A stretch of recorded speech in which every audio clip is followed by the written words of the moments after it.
자, 앞에서 했던 얘기 한번 더 정리해 볼게요. 자, 핵심 역량의 핵심 역량은 즉 인지력이다 라고 정리를 했고요. 이걸 정리하는 그 사례로 제가 하나만 더 말씀드릴게요. 자, 핵심 역량을 이렇게 정리해 보면 아주 쉽게 이해될 겁니다. 보세요. 여러분 컴퓨터 살 때 뭘 보고 사나요? 브랜드 아니면 그 다음 사양이죠. 브랜드 보는 사람은 사양을 잘 못 봐서 그러죠. 사양 볼 줄 아는 사람은 브랜드 안 봅니다. 사양 보고 삽니다.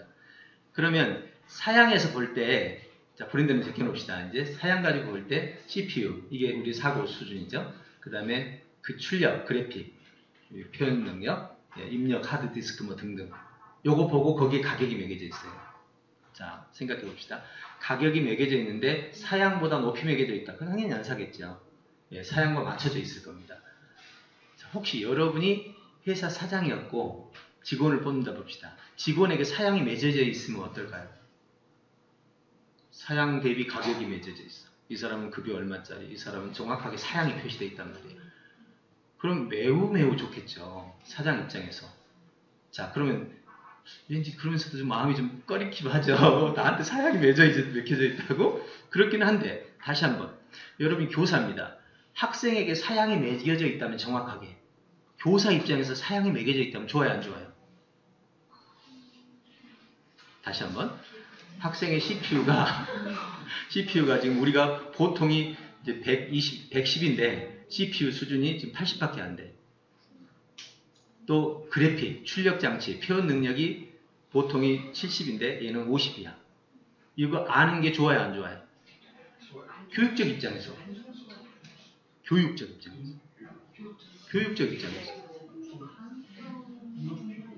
지금 여러분이 지금 가르치는 입장에서 능력을 개발시켜줘야 되잖아요.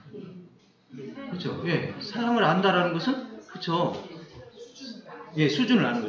수준을 아는 거죠. 수준.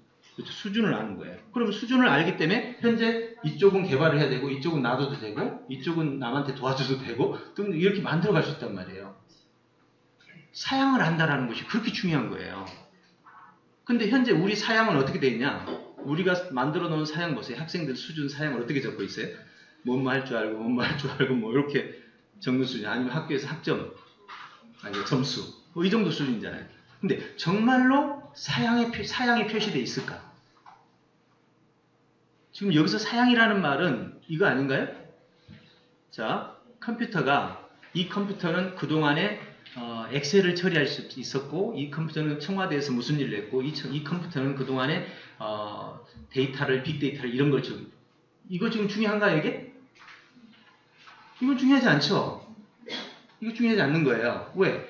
지금 컴퓨터가 무슨 일을 할 수 있는 역량이 있냐, 이게 중요한 거 아니에요? 이걸로 무슨 일을 하든 그거는 뭐 누가 알아서 할 일이고, 현재 이 컴퓨터는 이런 일을 할 수 있습니다 라고 하는 역량이 표시되어 있어야 돼요. 그게 바로 현재 우리가 역량 교육으로 넘어가는 단계예요. 그럼 지금 우리는 어떤 식으로 되어 있냐? 이 사람은 어디서 무슨 기획 일을 얼마나 했고, 이 사람은 무슨 공부를 얼마나 했고, 이런 것만 지금 나와 있다. 정작 필요한 역량이 표시된 시스템이 없다. 이것은 고용을 하는 입장이나 가르치는 입장이나 또 여러분 자신이 여러분을 개발시키려고 할 때 이 역량 정확하게 하는 게 중요하죠. 자, 여러분 컴퓨터에서 노트북 CPU가 좀 낮다 그러면 어떻게 해요? 노트북 CPU 더 추가하든지 바꿔서 더 고급으로 이렇게 하잖아요. 그럼 내 역량이 정확하게 알고 있다면 어떻게 돼요? 바꿀 수 있단 말이에요. 여러분 생각해 보세요. 아까 인지력에서 이해, 사고, 표현이죠. 이해, 사고, 표현에서 다시 하위로 나누면 이렇게 나눠집니다. 이해, 사고, 표현을 나누면 당장 이렇게 생각할 때 나는 이해력은 낮고 사고력은 높고 뭐 표현력은 있다. 근데 실제로는 자, 하위 요소를 보면 더 정확하게 세부적이 됐단 말이에요. 자, 여기서 자, 인지력입니다. 자, 이해력에서 연결인지 아니면 여기 사고력에서 종합평가. 종합평가는 다시 정보 분류와 패턴 설계와 문제 분석력이 있다. 그럼 이 세 가지 중에서 나는 어느 부분이 낮구나. 이렇게 판단하고 아, 난 분류를 잘 하는 방법을 모르는데요. 그럼 분류만 배우면 되잖아. 이렇게. 근데 만약에 이게 없다면 여러분은 사고력 개발. 사고력 개발 어떻게 하지? 그러면 사고력을 개발 어떻게 하지? 그럼 여러분 당장 뭐부터 할 거죠? 생각해 보세요. 사고력 개발 어떻게, 이거 생각하지 말고 사고력 개발 어떻게 하지? 그러면 사고력 개발 잘 되는 방법이 뭐뭐 있어요? 자, 생각해 보세요. 수학, 또 사고력 개발 잘하게 하는 거. 수학, 또 독서, 네, 또 토론. 이런 식으로 들어가죠. 그럼 수학, 독서, 토론 해가지고 이 사람에게 분석 분류력, 예를 들어서 여기서 요 세 가지가 지금 사고력 요소입니다. 그럼 이 세 가지 중에서 자, 분석 평가력이 어디서 개발되는지 알겠어요? 이걸 염두에 두고 지금 개발을 하고 있느냐? 아니면 그냥 사고력이라는 큰 통으로 봤을 때 독서, 수학 이거 하면 사고력이 개발된다더라. 그러면 여기서 무슨 일이 벌어요? 독서하고 수학하고 토론하고 중복 있어요, 없어요? 있죠. 누락 있어요, 없어요? 많죠. 그러면 잘 보세요. 아까 요소라는 것은 불의 3요소 중에 하나만 없어도 어떻게 됐어요? 불이 안 나잖아요. 무슨 일이냐면 여러분이 개발할 사고력을 하고 싶어 하는데 사고의 요소 중에서 한두 개만 빠져버리면 사고 기능이 작동이 안 된다니까. 느낌이 좀 오세요? 너무 중요한 거예요, 이게. 나는 아주 피를 토하고 외치고 싶어. 그럼 16년을 왜 이렇게 했는데도 왜 그렇게 안 되냐고, 역량이. 이제 원인 좀 알겠죠? 근데요, 이걸 훈련시킬 때 사고력을 여기 있는 요소들을 하나씩 나눠가지고, 야, 대상 설정은 이렇게 하는 거야. 요소를 분석할 때 요소 분석 방법은 이렇게 하는 거야. 이거 하나를 제대로, 이 아래도 또 요소가 있겠죠, 하이로. 하이로 또 요소가 나눠지면 거의 한 240가지가 나올 텐데, 이런 요소를 하나씩 나눠서 훈련을 하고 나면 누구나 할 수 있는 거예요. 근데 이걸 독서로 한다. 그러면 이 요소가 다 필요 없이, 여기까지 필요 없이 요것만 하는 거예요, 요것만. 그러면 전부 사고력 개발한다 그러면 바로 활동으로 들어가 버려. 현재 교육부 그렇게 돼 있다고. 사고력 밑에는 바로 독서 활동, ICT 활동 이렇게 활동으로 들어간다고. 그러니 누락, 중복 누락 순서가 하나도 안 잡히는 거지. 학생은 왜 안 되는지도 모르고 선생님도 왜 안 되는지 모르고 이 아픈 활동을 지금까지 해왔더니 왜 전 세계가 지금 역량으로 가는지 아시겠죠? 그러면서도 이러한 역량이 하위 요소로 정확하게 나눠져 있어야만 이게 된단 말이에요. 여러분 이거 잘 보세요. 이거 한번 분해해 보세요. 분해하고 분해한 걸 다시 설계해 보세요. 그럼 이거 만들 수 있게 돼요. 자, 스마트폰 한 예를 들어볼까요? 자, 스마트폰은 스마트폰 요소가 뭘까요? 크게. 네? 크게 뭐라고요? 스마트폰 요소.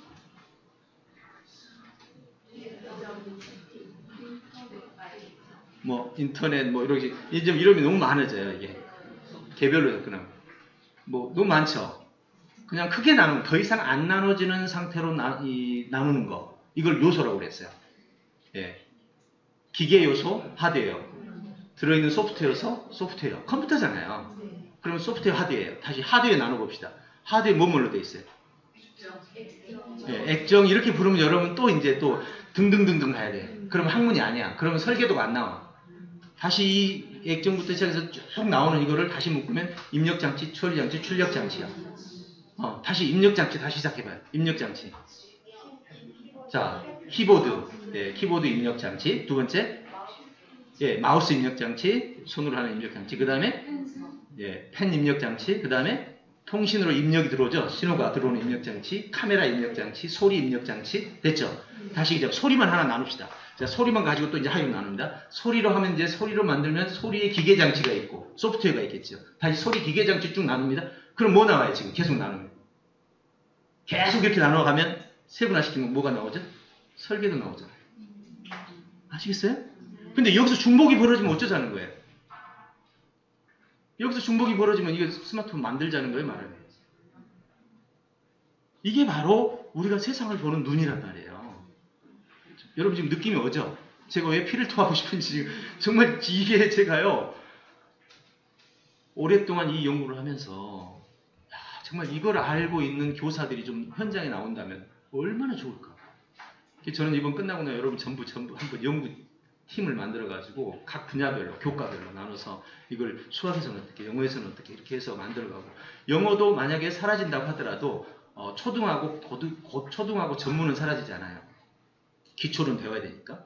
초등교과에서는 그러면 영어를 배울 때 지금처럼 영어를 가지고 해석하고 이러고 있어야 될 거냐? 아니면 영어를 배울 때 뭘 해야 되냐? 이런 것 자체도 이제는 교과가 달라져야 된단 말이에요. 수학도 지금까지 했던 방식하고 달라질 겁니다. 수학은 내일쯤이나 모레쯤에 저희가 지금 연구하는 수학 가설 수학이라는 게 있거든요.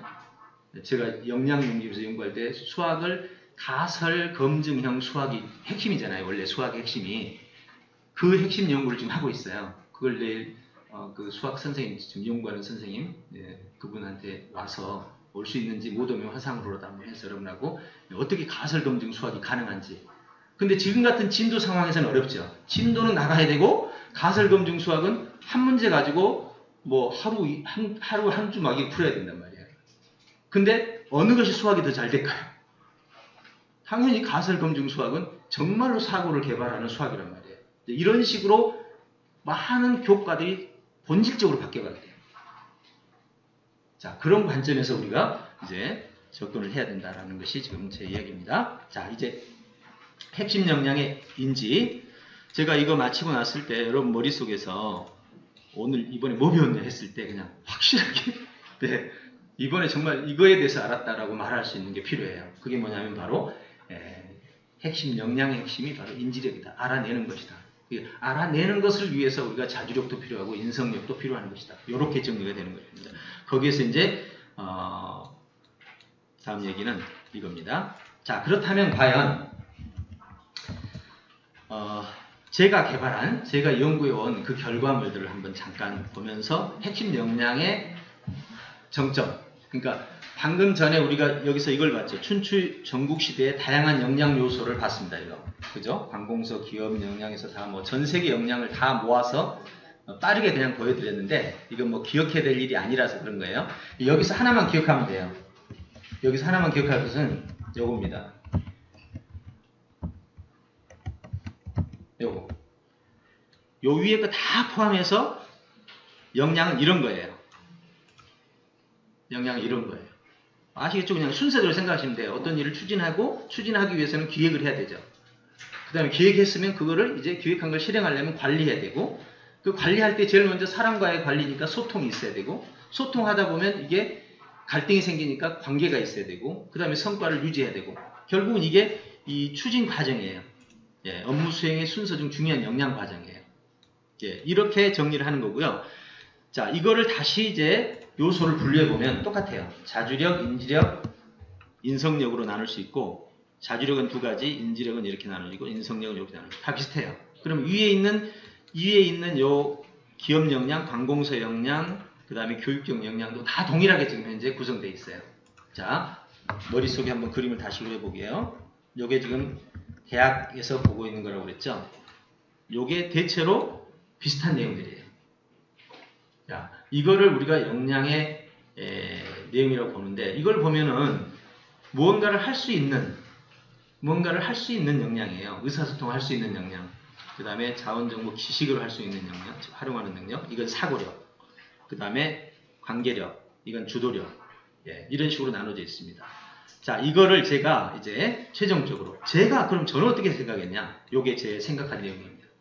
자, 지금 중요하죠. 이제 제가 방금 오늘 이 시간에 역량에 대해서 총체적으로 한번 정리하고, 이제는 저희가 그럼 마지막으로 정리한 거야. 춘추 전국시대에 제가 정리한 역량은 뭐냐라고 했을 때, 자, 첫째, 올련 역량이라고 이름을 붙여봤습니다. 제가 지금 핵심 역량을 올련 역량이라고 부른 거예요. 그럼 올련이라는 말 자체가 뭐예요? 나만의 것이죠. 예, 나만의 것. 넘버원이 아닌 올련이니까 나만의 것을 만들어내요. 그럼 세상에 없는 거죠. 세상에 없는 것을 만들어내서 그거를 가지고 살아가는 능력인데, 그걸 만들기 위해서는 없는 것을 만들기 위해서는 제일 먼저 문제를 알아야 되고, 그렇죠? 필요를 알아야 되고, 당연히 그 필요를 해결할 수 있는 방법을 찾아내야 되고, 그걸 솔루션, 도구로 개발을 해서 내가 그걸 운영할 줄 알아야 되는 거예요. 이게 올련이란 말이에요. 자, 그러면 올련 역량 출처가 어디든지 궁금하시죠? 이게 바로 그 출처입니다. 제가 연구하면서 굉장히 도움을 많이 받았던 건데요. 자, 고대 존재論보세요. 여러분, 물, 불, 공기가 존재였다가 그 다음에 아톰으로 발전하죠. 예, 원자입니다. 아톰을 고대에 찾아낸 겁니다. 그 다음에 중세는 요거를 아톰 전자론이 발견되고 나서 문제가 발견됐죠. 모든 존재의 그 구성 요소가 아톰이 맞아요. 근데 인간의 존재도 아톰이다 그러면 인간과 동물의 차이가 없죠. 그럼 인간의 차이점은 뭐냐? 동물과 다른 차이점이 뭐냐라고 했을 때 이거였죠. 나는 생각한다, 고로 존재한다. 그러니까 인간의 독창성은, 인간의 독립성은 아톰으로 된 것은 모든 세계가 다 아톰으로 돼 있어. 그러니까 인간은 도대체 뭐 때문에 독특하냐? 이거를 근대 철학의 시조로 데카르트가 만들어낸 거예요. 사고 때문에 인간은 이 우주에서 유일한 존재가 된 거죠. 근데 이때 근대에 비트겐슈타인이 이런 질문을 합니다. 사고가 뭐지? 사고가 뭐냐라고 물었을 때 언어라는 걸 발견합니다. 그러면서 소시르가 동시에 언어학을 발견하게 되죠. 이렇게 해서 철학적 존재 연구에서 사고와 언어 이 두 가지가 결국 인류의 중요한 축이 되죠. 그게 무슨 말이냐면 자, 이 아이가 사고를 잘한다. 그러면 인간 존재로서 가치가 있는 거죠. 근데 사고를 잘하는데 그 사고의 결과로서 제일 먼저 나타나는 게 뭐예요? 언어예요, 언어. 예. 그래서 인간을 규명할 때 뭐라고 말합니까? 백과사전에서. 인간은 뭐 할 줄 알고 뭐 할 줄 아는 동물이다. 첫째가 사고할 줄 알고 언어, 도구를 사용할 줄 아는 동물이다. 여기서 도구가 첫 번째가 언어예요. 사고와 언어를 사용하면 인간이에요. 자, 매우 중요한 요소죠. 그럼 여기서 올리온 출처가 나옵니다. 그 다음에 천재들의 연구를 해보니까 천재들은 이렇게 성장을 합니다. 지가 하고 싶은 걸 해요. 그러죠. 지가 하고 싶은 거 하고 하고 싶은 걸 깊이 연구해요. 주제 중심으로. 그 속에 이제 집안의 가정 문화가 인성적으로 잘 돼 있다. 그러면 행복한 천재가 되고 집안이 좀 불행하다 그러면 불행한 천재가 되는 거죠. 자, 결국은 여기서 관심 추적이 자주력이고 주제가 인지력과 정보력을 개발하는 거예요. 여기서 인지력은 사고력이고 정보력은 정보의 양이죠. 자, 이걸 토대로 둘을 가지고 봅니다. 철학적 존재에서 사고와 언어, 천재에 대해서 관심, 주도력과 그 다음에 인지와 정보력, 요걸 그 다음에 이렇게 가정, 이까지를 총 모아보면 올리온 역량의 요소가 나오는 거죠. 자, 잘 보세요. 올리온 역량은 즉 핵심 역량입니다. 존재 역량, 본질적인 역량이라고 그러죠. 이거를 우리는 사고력이라고 불러요. 이 사고력만 있으면 이걸 가지고 모두 할 수 있어. 근데 사고력에 몸이 없으면 어떻게 될까요? 몸이 없으면 그 다음에 체험을 못 하잖아요. 체험을 못 하니까 생각은 했지만 체험을 못 하면 그게 마지막 지식이야. 예, 생각하고 나서 체험을 못 하면 그게 마지막이야. 실험을 해볼 수가 없으니까 옳고 그름을 알 수가 없죠. 그러니까 결국 몸이 붙어 있는 거죠. 결국 본질적인 역량이 사고력이 있고 이 사고력에서 만들어지는 것을 핵심 역량이라고 부르는데 이걸 기능적 역량이라고 그래요. 이것에서 첫 번째가 보세요. 언어력입니다. 사고력이 만들어내는 가장 위대한 작품, 언어력. 근데 사고와 언어는 이 몸 그 발성 구조가 있어야 된단 말이에요. 그죠? 글 쓰는 구조가 있어야 되고. 몸이 있어야 돼. 실천도 내가 해봐야 돼. 그럼 몸이 있어야 돼. 근데 몸이 있는데 사람들하고 관계를 가지고 하다 보니까 할 수 없이 관계가 형성되는 거죠. 그래서 기능적 역량은 크게 결과적으로는 이렇게 됩니다. 언어력은 인지력으로 발전이 되고 실천력은 자주력으로, 관계력은 인성력으로 발전이 돼요. 이 세 가지가 왜 나왔는지 이제 아시겠죠?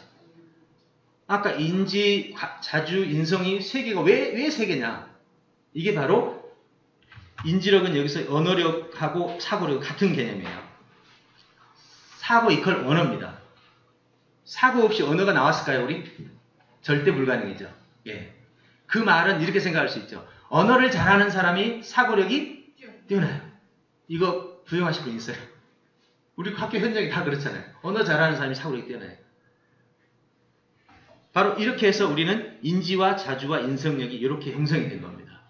그 중에서 이제 이 인지력이 바로 여기 사고력을 담당하고 있기 때문에 이제 요것이 나머지 모든 요소를 커버해 나가는, 이게 요것만 잘 되면 나머지는 스스로 만들어갈 수 있습니다. 자, 해봅시다. 저를 보세요. 여러분 16년 가르치는데요.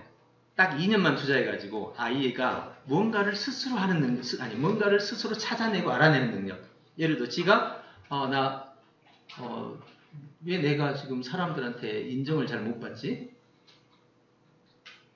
그게 고민이 됐어. 그러면 그걸 스스로 찾아내는 거예요. 왜 인정을 못 받지? 인정받지 못하는 거, 인정받은 경우 하고 이 책 저 책 읽어서 찾아내고 인정받는 경우 다른 사람이 필요를 채워주는구나.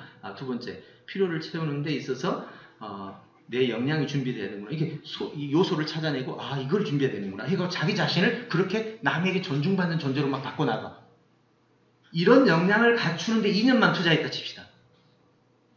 그럼 이 아이에게 더 이상 무슨 교육이 필요할까요? 잘 생각해 보세요. 지금 안 그래요, 그래요? 네. 제가 이 부분에서 얼마나 제가 깊이 몰입했겠어요. 꿈의 학교 때부터 우리 자녀들 학교 제가 1, 2학년 때 자퇴를 시켰다고 그랬잖아요. 자퇴시키고 나서 이런 걸 가르치는 거예요. 근데 제 큰아이 같은 경우 사례만 좀 들어드릴게요. 큰아이가 학교 초중고 안 다녔잖아요. 꿈의 학교에 잠깐 다니고 5년 다니고 나머지는 안 다녔어요. 그럼 홈스쿨 형태라고 저하고 같이 했는데 오로지 그 능력을 개발하는데 초점을 맞춘 거예요. 근데 그 능력이 평가되기가 참 어려운 거예요. 그 능력이 있냐 없냐. 왜냐면 어떤 과제가 있어야 돼. 큰 과제가 있어요. 그 과제를 수행하는 과정에서 다른 사람의 비교를 통해서 인지가 되는데 초중고는 뭐 평가할 게 없는 거야. 시험 쳐서 잘 나온 건 그건 아니고 그것 가지고는 뭐 정보니까. 마침 이제 군대에 들어갈 때 됐는데 군대 입영을 하려고 하다가 과를 선택하더라고. 근데 보니까 이제 제일 편한 과가 이 통역과야. 통역병. 그래서 그걸 하나 골라와서 맞더라고. 걔는 뭔지도 모르고. 그래서 접수를 했죠. 3개월 남았더라고. 접수를 하고 이제 거기 현장에 갔다 오더니 저한테 하는 말이 아빠 나 거기 안 되겠어요. 왜? 가보니까 전부 스카이대에 아이비리그 한국인 출신, 그 다음에 장군 자녀들 출신, 특혜 다 그렇게 와 있대요. 그래서 나는 전혀 해당이 안 될 것 같아. 거기다가 토익이 900점인데 나 600점이거든. 아예 꿈도 못 꿔. 그래? 아이고 어쩌가냐? 너 평생의 학원이라고 처음 영어하고 처음 등록을 시켜놨거든요. 그냥 공부한다 시고 다녀라 돈 주고 그랬는데 그랬더니 3개월 후에 영어 900점을 따내고 거기다가 전국 6등이 난 거야. 내가 그걸 어떻게 믿어야 돼? 이게 처음에 난 계속 그걸 생각했으니까 이거 진짜 역량이 있는 건가? 어떤 문제 앞에서 그 정도 의 역량이 있는가? 못 믿겠더라고. 진짜로 못 믿었어요. 그러고 나서 군대 제대하고 2년 만에 왔어요. 2011년 1월이었습니다. 12년, 11년. 아무튼 그래가지고 저한테 이렇게 이제 계획을 얘기하는 거예요. 인생 계획을. 아빠 나 대학 좀 가고 싶어. 그래. 당연히 가야지. 그랬더니 스카이대를 가고 싶대. 야야. 차마 말을 못하겠더라고. 왜냐면 학교 안 다니는데 스카이 가기가 거의 불가능했거든요. 공부를 안 했으니까. 일반 공부를 안 하고 주로 이렇게 활동 공부, 독서 공부를 했기 때문에 이 많은 정보를 어떻게 소득화를 해? 안 된다. 그랬더니 아니 방법이 있어. 어떻게? 편입이 있대. 그럼 너 대학이 없잖아. 어떻게 편입해? 학사고시로 1년 안에 딴대. 학사고시로 1년 안에 따고 그 편입 자격증을 가지고 스카이 넣어갖고 들어간다는 거야. 이야 정말 말도 안 되는 소리 좀 하지 말라. 그 말을 처마 못하고 그냥 한다는 데면 나쁜 건 없으니까 하라고 했죠. 믿진 않았습니다. 학비는 그때 당시에 제가 수입이 학비 다 될 만큼 안 되냐. 학비는 어떻게 하냐. 내가 장학금으로 다 번대. 그걸 1년 안에 한다고 장학금 번대. 학사고시 합격한대. 누가 믿겠어요, 그거를. 그래서 저는 이제 잊어버리고. 그 아이가 뭐 하는지 1년 동안 저는 하나도 몰랐습니다, 진짜로. 왜냐하면 학사고시를 하면 학사고시 책이라도 사야 될 거 아니에요. 그것까지도 몰랐으니까. 그리고 어느 날 보니까 12월 달에 학사고시 자격증이 나온 거예요. 1년 만에. 4년치 자격증. 그러고 나서 또 1월인가 언제? 그러니까 고려대학교 9,000명에서 0.6%로 합격이 된 거예요. 고대 편입에. 그리고 장학금도 다 벌어놨대. 2년 동안 돈 한 번도 안 내었습니다. 난 그날 그걸 보고 진짜 아이 불렀어요. 야, 진짜 정중하게 하겠습니다. 오늘부터 너 내 자식 아니다. 깜짝 놀래요. 아니 난 솔직히 너가 했던 일을 난 10년을 줘도 못하겠다. 야. 너는 나하고 자녀 관계가 아니라 이게 동지 관계다. 이거 오늘부터 동지다. 그날 이후로 한 번도 명령한 적이 없습니다. 지금까지. 단 한 번도. 네, 서로 협의해서 지금 처리하고 있거든요. 저는 그것을 제 눈앞에서 제 자녀들을 통해서 또 꿈의 학교를 통해서 지금까지 해왔던 일들을 보면서 문제 해결력이라는 게 얼마나 중요한가. 그 단기간 안에 자기가 정한 목표를 달성하기 위해서 그러니까 걔는 아주 검색의 달인이야. 초중고 검정고시를 공부하는데 고등학교 한 달 만에 초등학교 한 달 만에 중학교 2달 만에 고등학교 2달 만에 2달 만에 다 끝냈는데 교과서를 한 번도 사준 적이 없어요. 전부 인터넷만 가지고 찾아서 검색해서 문제 다 풀고 교재 하나도 없이. 그러니까 지가 원하는 것이 있을 때 그 원하는 걸 다 스스로 이겨나가는 거예요. 그걸 보면서 이게 바로 뭔가를 해결하는 능력이라는 거죠. 정말 이제 저는 어쨌든 처음부터 목표를 그렇게 가지고 이제 키웠죠. 그리고 이제 이번에 올리언스쿨도 이제 그 방식으로 현재 진행을 하고 있는 상황이죠. 자, 이렇게 해서 핵심 역량이란 바로 알아내는 거다. 지가 원하는 거를 알아내서 원하는 결과까지 이르게 하는 거. 그런 그 역량을 가지고 나서, 자, 내가 원하는 게 있어요. 그러면 원하는 거에 대한 정보는 당연히 있어야 됩니다. 아무리 사고가 뛰어나도 해당 분야의 정보가 없으면 못하죠.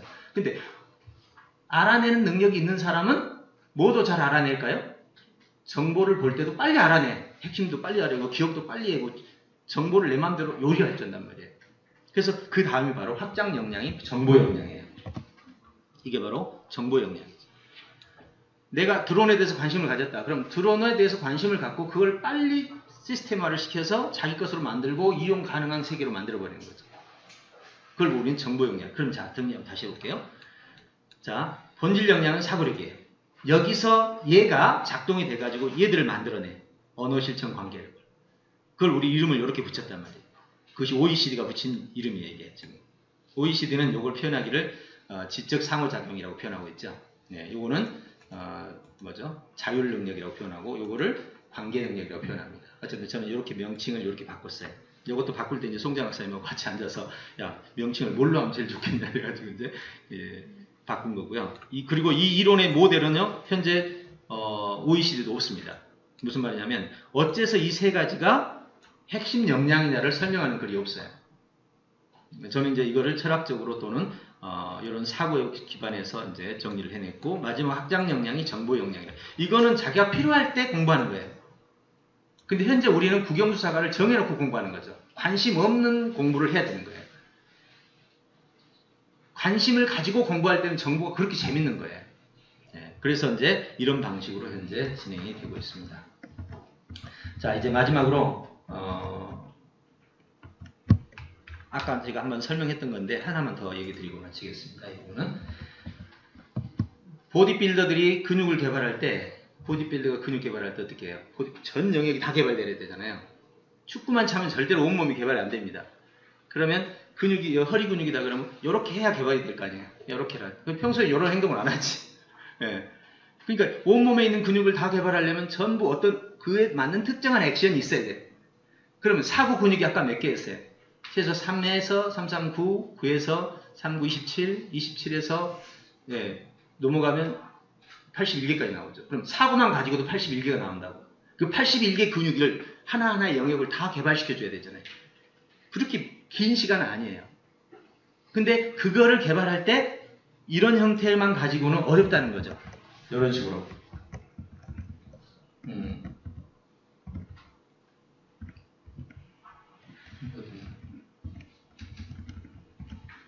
네, 이 방식. 자, 이런 것들이죠. 이런 식의 활동만 가지고는 그런 바디빌더의 근육처럼 사고의 근육 전체를 개발할 수 없는 거죠. 그러니까 독서 활동, 토론 활동, 이런 것은 종합형 토론, 종합형 활동이에요. 바디빌더가 하고 있는 그런 기술적 활동이 아니라는 거예요. 그럼 이번에 여러분들이 이 연수를 받고 절대로 잊지 말고 오늘 저하고 눈만 보면 눈만 마주치면 생각해야 될 게, 우리가 가진 핵심 역량 지금 81개, 우선 81개 갑시다. 81개를 나누어서 하나씩 개발하는 거 이렇게. 이걸 기술형 개발이라고. 그 다음에 독서 토론 이렇게 해갖고 한 덩어리로 묶어서 개발을 해. 이건 한약 같은 비슷한 거, 한약. 여기저기 좋긴 한데 뭐가 개발되는지 안 되는지 잘 모른단 말이에요. 또 뭐가 누락되는지 몰라. 지금 그 얘기예요. 그러면 둘 다 필요하죠. 하나는 생활형 개발은 우리의 삶 속에서 하는 거니까 당연히 해야 돼요. 이거는. 근데 앞에 이 기술형 개발이 빠진 상태는 계속 중복 누락이 발생한다는 거야. 근데 여기서 기술형 개발만 앞에서 조금씩만 채워주면 중복 누락이 발생해도 빠진 부분을 여기서 채워주고 있잖아요. 이제 와닿죠? 네, 이번 연수의 핵심입니다. 이번 연수에. 그럼 이 연수는 지금 저희 이 연수 아니면 다른 데서 해줄 수가 없어요. 왜? 이거 자체가 없으니까. 그러니까 여기서 만약에 독서 토론을 한다 그러면 독서 토론 하는 데 많이 있잖아요. 그죠? 체험 활동하는 데 얼마나 많아요. 프로젝트 활동 다 많잖아요. 제가 그거를 여기서 지금 하려고 한 게 아니라는 거예요. 오로지 한 가지. 예, 이 핵심 역량. 그거를 구조화시켰고 구조화시켜 하나하나를 체크해서 그걸 개발을 시키는 방법을 터득해 나가는. 그거를 교실에서 이제 어떻게 여러분이 구현할 건지를 같이 연구하자는 거죠. 예, 저는 교실에 해본 적 없어요. 아까 모아진 학생들 데리고 했던 거지. 그렇기 때문에 이제 이 나머지 영역은 여러분들이 잘 같이 의논해가지고 만들어갔으면 좋겠다는 생각이 듭니다. 자, 오늘은 그래서 이렇게 했으면 좋겠어요. 이제 끝날 시간이 다 됐으니까 여러분에게 자율적으로 돌아가셔도 좋은데요. 어차피 그룹이 만들 토익이 조별로 됐으니까 조별로 각자 이 두 가지 질문 서로 나누시고 위에 인간 역량의 사례와 같이 결과를 낼 수 있으면 어떤 역량이 필요할까요? 아까 사례가 뭐냐면 아까 보셨죠? 그 물리학에서 개발된 거, 종이가 개발되고 그다음에 철이 개발되고 이런 능력들이죠. 이런 능력을 개발할 때 어떤 능력이 필요할까? 팀별로 역량 추출 정보 시설을 맞아 여러분도 한번 역량의 요소를 만들어 이거 시간이 많이 걸리겠죠. 그러겠네. 그러면 과제를 좀 드릴 테니까 이 과제를 가지고 집에 가서 좀 생각하시고 내일 오셔가지고 좀 토론을 같이 해보는 쪽으로 해보도록 하겠습니다. 자, 아무튼 오늘 내용들이 전체적으로 좀 많은 양이었는데 그 핵심은 간단하죠. 예, 한번 이 핵심만 다시 보고 오늘 마치도록 하겠습니다. 자 봅시다. 자, 인지력의 연구 배경입니다. 질문을 중심으로 알아내는 능력들이 중요했고, 두 번째, 컴퓨터와 같은 경우에 사양이 필요했다라는 거. 그래서 우리도 사양이 있으면 좋겠다. 근데 사양을 표준화할 수 있는 게 필요한데 컴퓨터는 표준화가 되어 있지만 인간은 사양 표준화가 안 된단 말이에요. 근데 이번에 만든 우리 핵심 역량을 한번 표준화해 지렛대로 만들어 보자. 그거를 이제 학교용으로 어떻게든 바꿔보는 것은 여러분과 같이 카피어로 전부 학생용으로 다 바꾸는 작업을 여러분이 도와주시면 같이 해나가면 좋겠고요. 그 다음에 두 번째, 인공지능 앞에서 우리가 지금 어마어마한 변화의 물결 앞에 있습니다. 그럼 이 인공지능의 이제 언어 영역이라든지 그 다음에 기타 실업에 대비한 이런 부분에 대해서 학교 수업을 어떻게 할 것이냐. 여기서 답을 내릴 수 없어요. 이런 것들은. 그래서 우리가 연구팀이 돼서 각 지금 조별이 그대로 묶여진다든지 해서 계속해서 연구를 같이 해나가는 방식으로 간다든지 하면 될 것 같고, 그리고 이제 여러분의 일은 요겁니다. 여러분의 일은 이 장수혁신, 요 문제를 어떻게 해결할 거냐. 이거에 대한 준비도 지금부터 해나가야 돼요. 여러분, 은퇴도 조금 있으면 은퇴되잖아요. 이제 뭐 10년, 15년인데. 그럼 그 이후의 삶을 어떻게 꾸려갈 거냐에 대한 것도 필요한 연구가 되겠고요. 그 다음에 이제, 현재 역량에 대한 전 세계의 역량의 다양한 형태가 있었는데 다 비슷하다고 그랬죠? 무슨 역량이었어요? 다? 문제 해결 역량. 그걸 다 역량으로 보고 있어요. 근데 그 문제 해결 역량 안에 대부분 그거는 수행 능력이었어요. 의사소통 이렇게 수행, 어떤 걸 수행하는 능력이 있죠. 근데 수행 이전 단계에 정말 본질적인 역량이 있는데 그게 바로 자주, 인지, 인성력이다. 근데 그 중에서 가장 중요한 역량이 인지력이다. 그래서 그 인지력을 가지고 알아내는 능력을 길러내는 것. 이게 바로 우리가 해야 될 일이다. 이렇게 정리를 해봅시다. 그러면 오늘 제가 좀 토론을 좀 못해서 너무 아쉬운데요. 이 부분에 대해서 집에 가시다가 내일 집에 도착해서 스카이프 있죠? 오늘 깐 스카이프에다가 오늘 소감 있죠? 소감을 어떻게 쓰냐면 이렇게 해주세요. 여기다 해줄게요.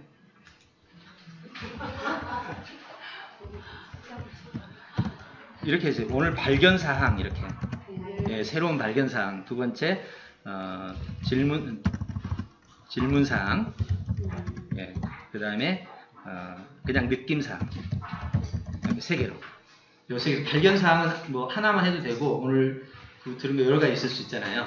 그러니까 그것을 문장형으로 해서 써주시면 스카이프에다가 써주시면 됩니다. 스마트폰에서 하니까 많이 쓰기는 어렵겠지만 그래도 서로 생각을 공유하는 자리로서 여러분이 쓰면 다른 사람들이 다 같이 보는 겁니다. 지금 그 안에다 쓰면. 그래서 같이 공유하고 이분은 이런 거에 대해서 중요한 발견이었구나 라는 생각을 해요. 발견이라는 것은 내가 모르는 거, 알았는데 고친 거, 요 두 가지예요.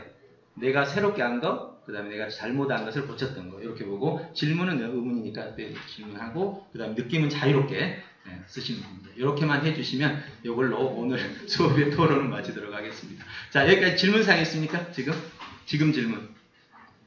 참, 저기 안내해 드릴게요. 나머지는 스카이프로 정보를 드릴게요. 핵심 역량 설문 평가하는 거. 예, 그거 하고, 그 다음에 나머지. 저기, 용숙 실장님? 예, 지금 전달 사항 있나요? 예, 스카이프로 전부 안내하겠습니다. 전부 여기는 스마트로 진행이 됩니다. 자, 오늘 재미있으셨나요? 네, 오늘 좀 신선한 얘기가 됐으면 했고요. 앞으로 남은 기간 동안 여러분이 기대했던 그런 핵심 역량을 만들어가는 시간 됐으면 좋겠습니다. 여러분 감사합니다.